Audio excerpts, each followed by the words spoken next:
चुनौतियाँ सबकी डगर में आती है, किसी को हंसाती हैं तो किसी को रुलाकर चली जाती हैं, पर हिम्मत वाला है वो इंसान जो फिर भी ना माने हार, डटकर चुनौतियों का सामना कर जाए और कांटों से भरे रास्ते को फूलों में तब्दील कर जाए। नमस्कार दोस्तों, आज के एपिसोड में हम बात करने वाले हैं pain and bones in teenagers के बारे में। Hello doctor. हेलो, नमस्कार। तो डॉक्टर चलिए शुरू करते हैं आज की अपनी बातों का सिलसिला। तो डॉक्टर, सबसे पहले तो हमें जो ये पेन एंड बोन्स होती हैं या जो हड्डियों का दर्द होता है उसके बारे में हमें कुछ बताएं।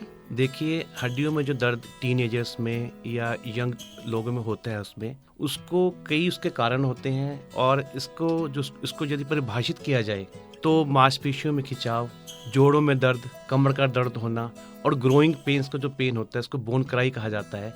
ये सभी इसी श्रेणी में आते हैं। मतलब इसमें कैसे भी पेन आ सकते हैं, चाहे आपकी कमर में दर्द हो रहा है, चाहे आपकी जो ग्रोइंग बोन्स आपने बताया, मतलब किसी भी तरह का जो हमें बोन में दर्द होता है तो वो पेन एंड बोन्स की कैटेगरी में ही आएगा। क्योंकि देखिए, ऐसा ना कि जो मानव शरीर की संरचना हुई है वो हड्डियों के ढांचे को टिकी हुई है। जो हमारी मेन बॉडी का स्टेम है, जो बॉडी का सबूत तना है जिसके ऊपर हर चीज टिकी हुई है, वो हमारी हड्डियां ही हैं शरीर की। तो ये एक सबसे अहम हिस्सा है हमारी बॉडी का। हाँ जी। और मतलब कह सकते हैं बहुत जरूरी है, और इस हड्डियों का जो दर्द है उस पर बहुत ध्यान देना चाहिए। बिल्कुल सही फरमाया आपने। तो डॉक्टर, ये पेन ज्यादातर कब होता है? देखिए, इसमें भिन्न भिन्न श्रेणियों में भिन्न भिन्न जगह पर पेन होता है इसमें। जैसे उदाहरण के तौर पर, जैसे सर्दियों का मौसम है, सर्दियों के मौसम में बुजुर्गों को या जिनकी हड्डियां कमजोर हैं या इनके जोड़ खराब होने को आ रहे हैं, उन लोगों में पेन ज्यादा होता है। और जहाँ तक यंग पेशेंट की बात है, बच्चों की बात है, बच्चों में जो पेन होता है उसके में कोई बहुत ज़्यादा फिजिकल एक्टिविटी करने के बाद बच्चों में पेन ज़्यादा हो जाता है। कई बारी बॉडी में इन्फेक्शन वगैरह कोई हो, यदि कमर वगैरह में तक पेन हो जाता है बच्चों में कई बारी।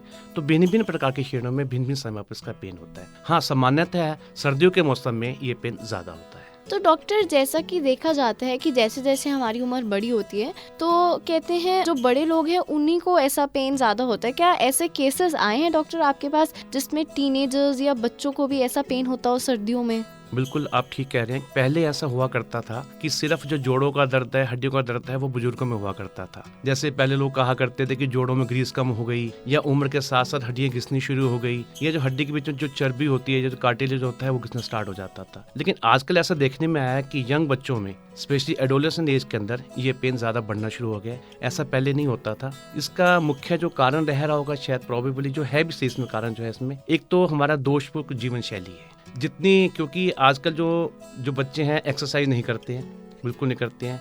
एक जब से ये फास्ट फूड का प्रचलन शुरू हुआ है, बॉडी में प्रॉपर डाइट नहीं जाती है, तो इस ग्रोइंग एज के अंदर बच्चों में पेन ज्यादा होने लग गया है। आजकल हमारी ओपीडी के अंदर बुजुर्गों की बजाय बच्चे ज्यादा आने लगे हैं आजकल, कमर दर्द वगैरह से, बाकी पेन वगैरह से। तो मेन इसका कारण या मेन रीजन हम यही बोल सकते हैं कि जो आजकल सब बच्चे पैक्ड फूड की तरफ अट्रैक्टेड हैं, उनको लगता है कि ये स्वाद खाना है, या जो बाहर का खाना वो खाते हैं, चिप्स हो गए हमारे, जो भी पैक खाना हो गया, और जो लेजीनेस हो गई क्योंकि उन्हें सब कुछ घर बैठे मिल रहा है तो एक्सरसाइज भी अवॉइड करते हैं। बिल्कुल ठीक कहा आपने। और आप देखिए, पहले लोग धूप में जाते थे, सन का एक्सपोजर भी हुआ करता था। पहले लोगों के रहने के स्टाइल का डिफरेंट होता था उस समय। आजकल देखिए, सन का एक्सपोजर तो है नहीं, इसमें 90% बच्चों का विटामिन डी बॉडी में कम पाया जाता है, जबकि पहले ज्यादा हुआ करता था बच्चों के अंदर। अब आप देखिए, एसी चैम्बर से शुरू हुए, एसी में जाकर बैठ गए, जो बच्चों का हमारा जो लाइफस्टाइल आजकल है जो। अच्छा, दूसरा ऐसा पढ़ाई का प्रेशर बहुत ज्यादा है, उसमें यदि ये कहूँ कि केवल बच्चे ही जिम्मेवार नहीं है, बच्चों के माता पिता भी उतने ही दोषी हैं जितने बच्चे दोषी हैं। क्योंकि एक तो बच्चों के ऊपर पढ़ाई का प्रेशर डाल देते हैं बहुत ज्यादा, एक तो उसका इफेक्ट पड़ता है बहुत ज्यादा बच्चों के ऊपर। बच्चे सिवाय पढ़ाई के कुछ सोच नहीं सकते। जो पुरानी कहावत हुआ करती थी कि खेल लोगे कूदोगे वाली, जो ऐसी कहावत थी पुरानी जो है, वो अब देखिए कि वो कितना दोषपूर्ण हो गया कि हर आदमी जो है इसमें मटेरियलिज्म की तरफ भाग रहा है, और बच्चों को प्रॉपर खेलने का, बच्चों को बाहर एक्सपोजर का समय नहीं मिल पाता। ये भी इसका कारण। तो बिल्कुल, मैं भी आपकी बात से बिल्कुल सहमत हूँ कि आजकल इतना बर्डन आ गया है बच्चों के ऊपर कि उनको सारा दिन पढ़ाई करनी पड़ती है, कुछ करना पड़ता है, तो एक्सरसाइज में या खेल कूद में अपना इतना टाइम दे नहीं पाते इन सब चीजों को।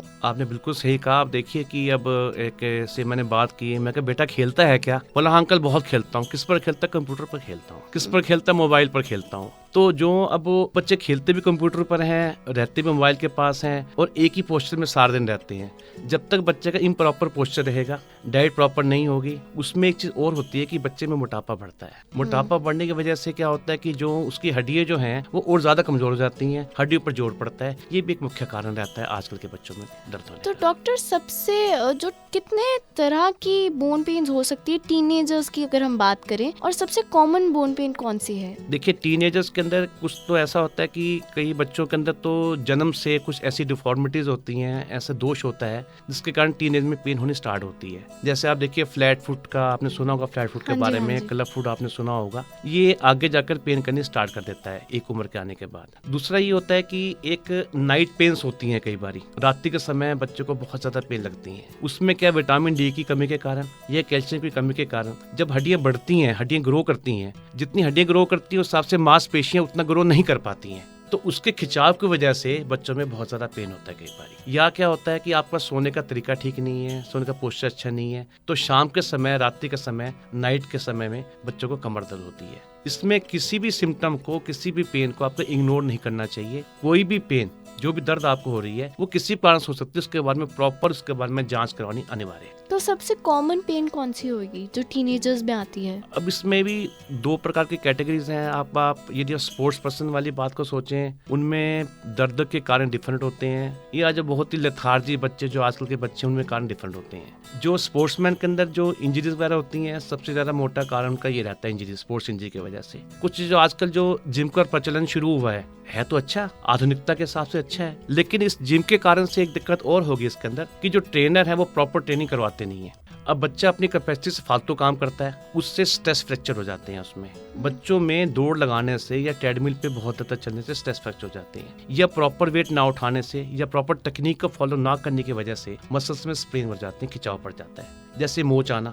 मोच भी ऐसी ही आती है, टांग में इंटीरियर साइड पे पेन होना, आगे की साइड पे पेन होना उसका। और कुछ जो ग्रोइंग बच्चे होते हैं उसमें क्या होता है कि जो उनके ग्रोथ सेंटर जो होते हैं वहाँ पर बहुत कमजोर होते हैं ग्रोथ सेंटर, उसमें खिंचाव की वजह से पेन आ जाता है। अब आप देखिए कि जैसे जो बच्चे टेनिस वगैरह खेलते हैं, बैडमिंटन खेलते हैं, उसमें रैकेट को पकड़ने की यदि त्रुटिपूर्ण रूप से रैकेट को पकड़ते हैं, उसका से टेनिस एल्बो हो जाता है। यदि उल्टा गोल्फर का वो पकड़ते हैं, गोल्फ पकड़ते हैं, तो गोल्फर से एल्बो हो जाता है। तो ये सब चीजें ऐसी हैं जो इसमें यदि सावधानियां ली जाएं इसको, तो इसको रोका जा सकता है। मतलब ऐसी कोई कॉमन बोन पेन है नहीं। स्पोर्ट्स इंजरी, स्पोर्ट्स पर्सन में अलग से इंजरी हो सकती है, बोन पेन हो सकती है, और नॉर्मल इंसान में अलग से हो सकती है। छोटा कारण आपकी बोन पेन का कारण हो सकती है। बिल्कुल ठीक है। तो डॉक्टर, अब आप हमें ये बताएं, इसके साथ एसोसिएटेड प्रॉब्लम्स भी बहुत सी होती होंगी। अगर किसी के बोन में पेन्स होता है तो इसके साथ एसोसिएटेड प्रॉब्लम्स क्या है, या इसकी कॉम्प्लिकेशंस क्या हो सकती है?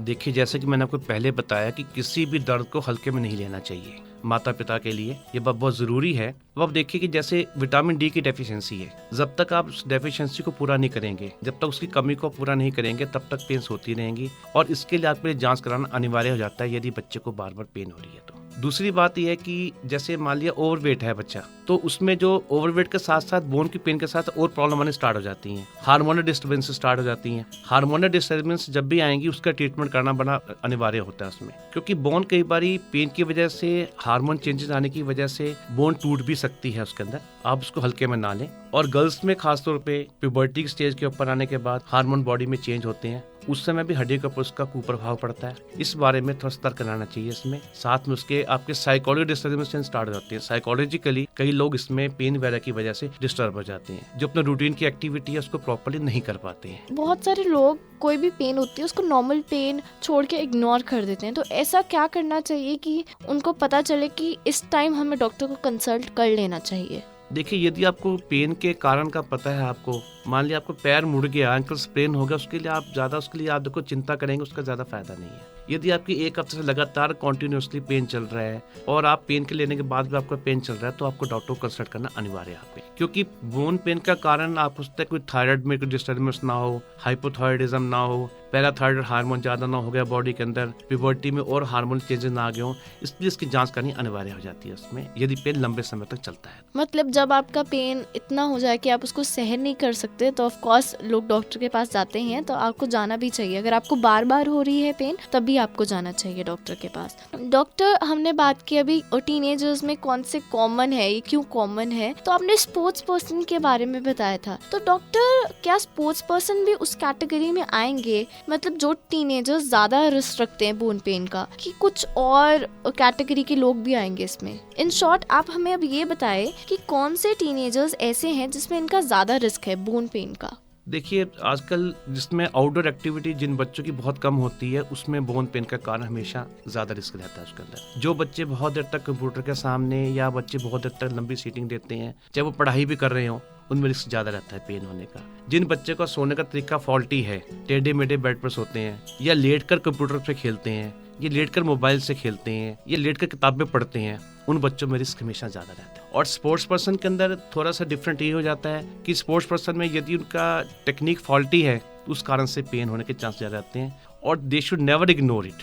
आई मस्ट से कि स्पोर्ट्स पर्सन को इग्नोर नहीं करना चाहिए पेन को, क्योंकि वो पेन बढ़ते बढ़ते बढ़ते बढ़ते उनको दिक्कत कर सकता है बाद में। तो ज़रूरी है जो स्पोर्ट्स पर्सन स्पोर्ट्स प्रैक्टिस करते हैं वो प्रॉपर ट्रेनिंग या प्रॉपर सुपरविजन के अंडर करें। बिल्कुल ठीक कहा आपने। इसमें ट्रेनर का जो है अच्छा होना, ट्रेनर का ट्रेंड होना बहुत जरूरी है। क्योंकि बच्चे हैं, आप बच्चों को कहोगे बेटा 5 किलोमीटर दौड़, वो डर कर दौड़ तो पड़ेगा, लेकिन उसके माइक्रो फ्रैक्चर्स हो जाएंगे। एटलीस्ट ट्रेनर को पता होना चाहिए इस बच्चे की कैपेसिटी कितनी है, कितना दौड़ पाएगा, ये अपने को एक्सर्ट करे, ओवर एक्सर्ट अपने आप को ना करे। डॉक्टर, जैसे कि आपने बताया, तो मैं अपने लिसनर्स को ये भी बताना चाहती हूँ कि जब हम पोस्टर्स के बारे में डॉक्टर बार बार बोल रहे हैं तो अपने पोस्टर्स ठीक रखिए। तो डॉक्टर, पोस्टर्स के बारे में आप क्या बताना चाहेंगे, क्या रिकमेंड करते हो आप अब हमारे लिसनर्स को कि हमें टीनेजर्स के लिए स्पेशली कि हमें ऐसे लेटना चाहिए, ऐसे बैठना चाहिए? सबसे पहली बात यह है कि बच्चों को लेट कर पढ़ने की या बेड पर बैठ कर पढ़ने की आदत मत डाली, वो बच्चे को खराब करेगी। और बच्चे को लेट कर या बैठ कर उसको बेड पर बैठकर टीवी कंप्यूटर करके मत बैठाइए। वो धीरे धीरे धीरे धीरे उसकी बोन्स जो उसमें लचीलापन उसमें खत्म हो जाएगा, उसको दिक्कत हो जाएगी इसमें। और यदि उसको बैठना, बच्चे को बहुत टाइम तो बैठना पढ़ने के लिए, तो relax before he gets tired. It's the important message कि बच्चे को थकने से पहले बच्चा रिलैक्स कर जाएगा यदि, तो उसको प्रॉब्लम नहीं आएगी। आप मानेंगे नहीं, 20-20 साल के बच्चों के अंदर नेक में पेन स्टार्ट हो जाती है, उसके एक्सरे करवाते हैं। जितने पहले 50 साल के लोगों को एक्सरे में जो फाइंडिंग आया करती थी, वो 20 साल के बच्चों को फाइंडिंग आ रही है। क्योंकि उस समय बच्चे ख्याल कर नहीं पाते, उस समय अपनी गेम में मस्त होता है, वो उसको समझ में नहीं है बच्चे को। और एक चीज हो रहा है साथ में, पेरेंट्स के लिए खास तौर पर बच्चों को दूध जो अवश्य पिलाएं, क्योंकि कैल्शियम जब तक बच्चे में प्रचुर मात्रा में नहीं जाएगा, जो ग्रोइंग बोन्स हैं उनमें कैल्शियम डिपॉजिट नहीं होगा, तो आगे जाकर भी बच्चे को दिक्कत रहेगी। तो जैसे कि डॉक्टर ने बताया, कभी भी लेट के और बेड पे बैठ के पढ़ना तो अवॉइड ही करिए। कोशिश करिए कि आपके पास एक प्रॉपर जगह हो, टेबल चेयर हो, जिसपे आप बैठ के आराम से पढ़ें। और रिलैक्स करना बहुत जरूरी है। मैंने भी ऐसे बहुत सारे पर्सनल केसेस देखे हैं जहाँ लोग आजकल सारा दिन, लड़के लड़कियां टीनेजर्स लैपटॉप पे लगे रहते हैं, कंप्यूटर पे लगे रहते हैं, जिनके कारण उनके नेक में बहुत पेन होता है। तो जरूरी है कि हम बीच में रिलैक्स करें, कॉन्टिन्यूसली एक काम ना करें। तो डॉक्टर, अभी तक तो हमने ये सब जाना क्या कारण होते हैं या कौन सी कॉम्प्लिकेशंस होती हैं। तो हम जैसे कि हर बीमारी में कहते हैं prevention is better than cure, तो ऐसी क्या चीजें हैं कि पहले ही ये बोन पेन हमें हुई ना? पोस्टर्स के बारे में तो आपने बताया, इसको आप थोड़ा डिटेल में बताएंगे इसकी प्रिवेंशन के बारे में? देखिए, एक तो प्रॉपर डाइट होनी चाहिए बच्चों की। फास्ट फूड पे काटा लगा दीजिए जितना लगा सकते हैं। हो सकता है बच्चों को अच्छी मेरी बात ना लगे, लेकिन ये फास्ट फूड पर काटा जब तक नहीं लगाएंगे, इसमें क्या है कि पेरेंट्स भी कई बार आलसी होते हैं। बच्चे ने कह दी चिप्स ले आओ पापा चिप्स लाए, मम्मी ले आई चॉकलेट, बच्चे का काम चल गया, बच्चा चुप हो गया। ये नहीं होना चाहिए। इसमें कम से कम 2 गिलास बच्चों को दूध पर डे मिलना चाहिए। और सप्ताह में कम से कम 2 दिन सन का एक्सपोजर होना बहुत जरूरी है। चाहे बच्चे को संडे को आप इतवार वाले दिन या हफ्ते में 1 या 2 दिन बीच में देखकर आप सुबह 11 साढ़े 11 बजे उसको 15-20 मिनट की कम से कम धूप लगवा दें। उसको पूरे कपड़े पहनाने की बजाय आप एटलीस्ट हफ्ते में 2 बार बच्चे को धूप लगवा दें, क्योंकि विटामिन डी जो है इसकी प्रचुर मात्रा धूप में मिलती है। और बच्चों में हरी सब्जी वगैरह खाने की आदत डालें, क्योंकि ये जो बाकी जो बाहर का खाना खाते हैं, इससे बच्चे का वेट भी बढ़ता है। जब बच्चा ओवरवेट होगा तो उसकी बोन्स कमजोर होंगी, हड्डी कमजोर होंगी, तो शरीर की एक्टिविटी कम हो जाएगी वेट की वजह से। तो सब काउंटर प्रोडक्टिव हो जाती है चीजें सारी की सारी। इसलिए बेहतर यही है कि बच्चे को घर का खाना खिलाएं जितना खिला सकते हैं। हरी सब्जी फ्रूट वगैरह का सेवन कराएं बच्चे को। अंडा पनीर वगैरह खिलाएं, अंडे में कैल्शियम खूब होता है, पनीर खिलाएं। अमरूद खिलाएं, जो आजकल अच्छी चीजें बाजार में आ रही है। यदि बच्चा दूध नहीं पीता है तो दूध को किसी और फॉर्म में बच्चे को दे दें बेशक, लेकिन उसमें प्रोटीन की मात्रा उसमें चाहे दही में दे दे, हाँ, चाहे दही में दे दे, पनीर दे दे, कोई मिठाई खिला दे, लेकिन उसमें प्रचुर मात्रा जानी चाहिए बच्चे के अंदर। और एक कारण और होता है, कई बार आपको हैरानी होगी कि जूतों का भी, शूज जो है बच्चे के, यदि प्रॉपर फिटिंग शूज बच्चे के नहीं है, उस कारण भी कई बार बोन पेन स्टार्ट हो जाती है बच्चे के। तो उसमें थोड़ा बहुत माता पिता को थोड़ा ख्याल करना चाहिए बच्चे के लिए कि बच्चे के प्रॉपर जूते भी बच्चे के प्रॉपर हो, बच्चे की एक्टिविटी हो जरूर, चाहे शाम को सैर करने में बच्चे साथ खुद जाए, उससे मानसिक रूप से बच्चा ठीक रहेगा और शारीरिक रूप से बच्चा ठीक रहेगा। Parents should behave as a friend of the children, not as teachers. जैसे कि डॉक्टर ने बताया, पेरेंट्स को बहुत अच्छी तरह से ध्यान रखना चाहिए। आलसी बिल्कुल मत होइए, अपने बच्चों को पैक्ड फूड से बिल्कुल परहेज कराइए, प्रॉपर धूप दिलवाएं उन्हें। कई लड़कियां, स्पेशली लड़कियां, लड़के भी आजकल ऐसे करते हैं, वो सोचते हैं धूप में हमने नहीं जाना। ऐसी बात नहीं है, आप प्रॉपर, अपनी बॉडी को धूप की बहुत जरूरत है, तो प्रॉपर विटामिन डी दिलवाए अपने बॉडी को। और डॉक्टर ने बहुत बारीक सी बात बोली फुटवेयर्स के बारे में, जिसमें हम शायद इतना गौर नहीं करते। तो फुटवेयर्स भी आप जरा ध्यान से लीजिए, जिसमें आपके बच्चे का पोस्चर या बोन पेन्स ना हो। तो डॉक्टर, हमने प्रिवेंशन की बात कर ली, ऑलमोस्ट सारी सब चीजों की बात कर ली। अब इसका ट्रीटमेंट के बारे में, ट्रीटमेंट किस प्रकार होता है और इसके बारे में आप क्या कहना चाहते हैं? देखिए, वो पुरानी कहावत है कि prevention is better than cure. यदि आपने प्रिवेंशन ठीक ठाक कर ली है, इसकी बच्चों को प्रॉपर डाइट दे दी है, प्रॉपर पोस्चर के बारे में उनको एजुकेट कर दिया है बच्चों को, और थोड़ा बहुत आदमी ख्याल कर ले, तो शायद ये बच्चों को दिक्कत ही ना आए, पहली बात।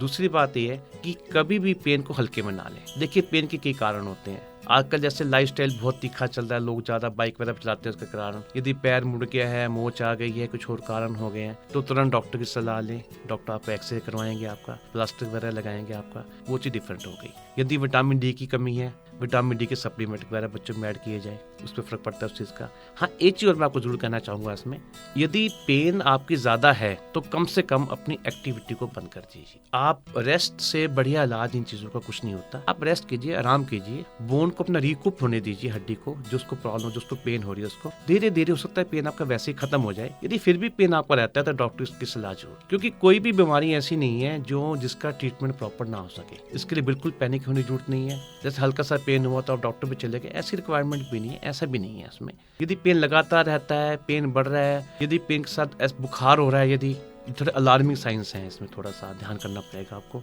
यदि फीवर हो रहा है पेन के साथ, पेन दवाई से ठीक नहीं हो रहा, जोड़ों में सूजन आ गई है, यदि जोड़ लाल हो गए हैं, तो तुरंत डॉक्टर सलाह लीजिए। तब आप बिल्कुल भी उसको इग्नोर मत कीजिए।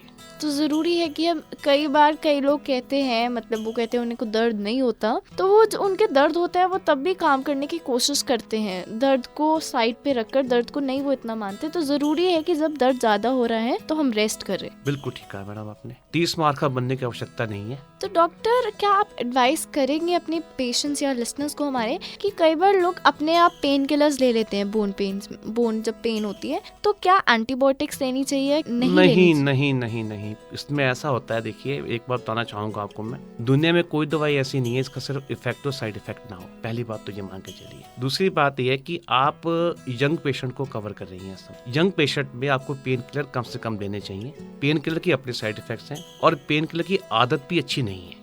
दोनों ही बातें इसके अंदर हैं। ज्यादा देर तक पेन किलर खाना बच्चे के लिए अच्छा नहीं है। अब तो पेन किलर खा के तो बेसिकली इसको पोस्टपोन कर रहे हैं अपने डिजीज को। और एंटीबायोटिक्स का इसमें नॉर्मल पेन्स के अंदर कोई रोल नहीं है। एंटीबायोटिक्स का रोल यदि है थोड़ा बहुत, उसमें कैल्शियम सप्लीमेंट्स का रोल है, उसमें विटामिन डी का रोल है, उसमें या जहाँ पर चोट है या कोई ऐसी चीज़ है उसमें उसे डॉक्टर की सलाह से प्लास्टर या जो भी डॉक्टर एडवाइस करे ब्रेसिस वगैरह लगाने के लिए, उसका रोल है इसमें। एंटीबायोटिक्स का कोई रोल नहीं है इसमें। नॉर्मल पेन किलर सामान्यतः कोई रोल नहीं। तो ज़रूरी है कि जो टीनेजर्स हैं वो पेन किलर्स ना खाएं, और ज़्यादातर टीनेजर्स नहीं भी खाते हैं, पर अगर फिर भी कोई खाता है तो अवॉइड करें। टीनेजर्स को इतनी पेन किलर्स नहीं लेनी चाहिए। डॉक्टर, अब एक जो मेन बात आती है, जो हम कहते हैं, जो बहुत पुरानी बात है या बहुत पुराने लोग ऐसा सोचते हैं, जो अभी अवेयरनेस बहुत आई है इसके बारे में। अभी भी कई लोग ऐसे हैं जो सोचते हैं कि अगर कोई भी पेन है तो आप मालिश करवाने चल जाइए या आप खुद मालिश कर लीजिए तो ठीक हो जाएगा, और कई केसेस इस प्रकार खराब भी हुए हैं। तो इसके बारे में आपका क्या कहना है? देखिए, पहले ये हुआ करता था कि लोग पहले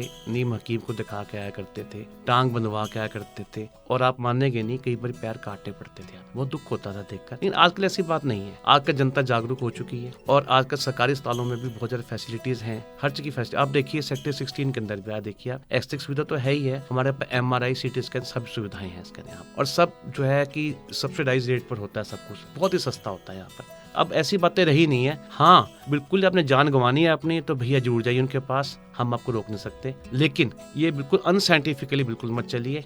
और ये मालिश वगैरह जो है बिना डॉक्टर के एडवाइस के आपको मालिश वगैरह नहीं करनी। मालिश से कई बार क्या होता है कि आपके जोड़ जाम हो जाते हैं, नुकसान हो जाता है आपका। सिर्फ आप दवाई लगा सकते हैं हल्की हल्की, वो भी डॉक्टर की सलाह से, उसके बिना मत कीजिए। ठीक है, डॉक्टर ने जैसे आपको बताया मालिश बुरी बात नहीं है, तो मालिश जरूर करवाएं, पर डॉक्टर का एडवाइस जरूर लें। और स्पेशली जब आपके चोट लगी हो तब आप सोचे कि आप मालिश करवाने चले जाते हैं तो उससे ठीक हो जाएगा, ऐसा बिल्कुल नहीं है। डॉक्टर का एडवाइस लीजिए, मालिश आप कर सकते हैं और डॉक्टर की एडवाइस लेके आप मालिश करवा सकते हैं जहाँ भी आपको करवानी है। तो डॉक्टर जाते जाते हमारे लिसनर्स के लिए एक छोटा सा एडवाइस। मैं तो फिर वही कहूँगा, यदि माता पिता ने बच्चों का प्रॉपर ख्याल करें तो कोई दिक्कत भी नहीं आएगी। और बच्चों को एक चीज और चाहिए इसमें कि एक्सरसाइज करने के लिए ओवर एंथुसियास्टिक मत हो, बहुत ज्यादा पागल मत हो, नॉर्मल करते रहें, अपने बॉडी को उतना स्ट्रेच कर जितना बॉडी स्ट्रेच हो सकता है, उससे फालतू मत करें। डॉक्टर बिल्कुल सही कहा। आजकल एक मानो की फैशन सा चढ़ गया है कि सबको मसल्स बनाने हैं, सबको एब्स दिखाने हैं आजकल। ये तो जरूरी है कि हम, डॉक्टर ने जैसे बताया कि हम अपनी लिमिट्स में रहे। लिमिट्स जब क्रॉस हो जाएंगी तो बहुत मुश्किल हो जाएगी, फिजिकली मेंटली दोनों तरीके से आपको। तो जरूरी है डॉक्टर के एडवाइस पे आप ध्यान दीजिए। Thank you doctor so much, अपना इतना कीमती समय हमें देने के लिए और हमें इतनी अच्छी और नई जानकारी बताने के लिए। धन्यवाद।